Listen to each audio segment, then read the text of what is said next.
Please, notes out. Yes, sir. Okay, guys. First of all, I want to thank Paula for preparing those handouts. She actually designed it, so thank you for that. Very creative.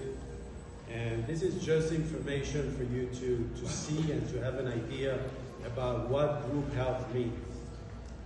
I'm going to rush really quickly.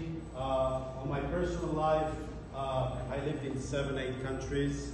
I'm going to stand up here, please. By the way, this is the president of Peru. Where is he? Our friend. I actually met him once. He was in jail, but he's released. He passed away. He died last week. Yeah, Fujimori. So I finished high school in Colombia. That's why I'm fluent in Spanish. Then I was drafted to a combat unit in Israel, in the IDF. And I kept living in different countries. I got my MBA in the Netherlands, and for some time after that, I basically landed in the health insurance business. These are some of the videos. You can look at my website. I did a few interviews in Spanish, in English, and also in French, so you could look at the website as well. I'm going to share with you some statistics, but before I go into the statistic, group health actually have two types. You have level funding and you have traditional. Level funding is a group that have a lot of people that are healthy, and you can save some money by doing some underwriting. That's one. And the traditional are the plans that you see, that have 50 different plans that it's all look Chinese and you don't understand it. So that's why we come in place and try to help you according to the needs. This is statistics about health insurance market for employers. Most of the insurances are group health, by the way. A lot of it. I know there is the ACA for individuals, but a lot of the business, a lot of employers provide it to their employees.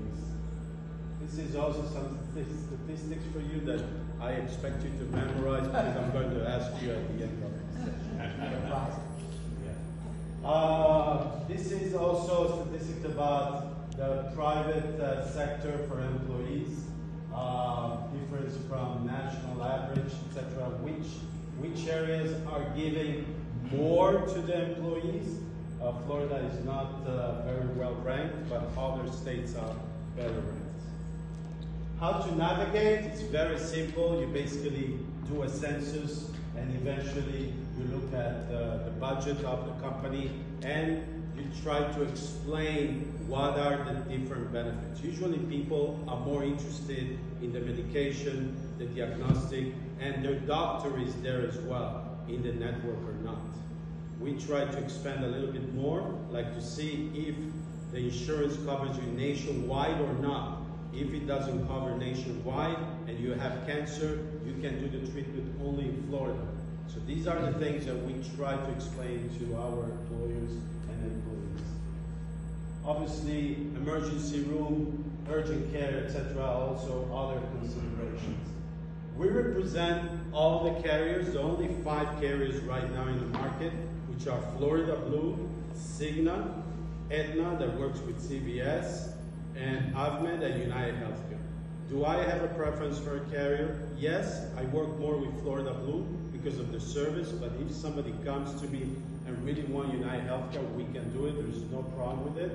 The reason sometimes I work more with Florida Blue is because I get better service. They resolve things for me. But I have a lot of clients also that prefer to be with United Healthcare. So we go according to their needs and their wants. I'd like to be introduced to great immigration lawyers like Scott, and also seasoned insurance professionals, HR manager, administrators, expat, hospitals, law firms. We have a long list of people who would like to be introduced. We speak 8 languages in our agency, by the way. So if somebody wants to get all the information in Russian, we can do it. We have currently 4 Russian agents in our agency. This is basically you can go to Vital Assurance and put a 5-star if you want. We actually in 51 Google reviews right now. So feel free to go to Vital Assurance with 5 stars.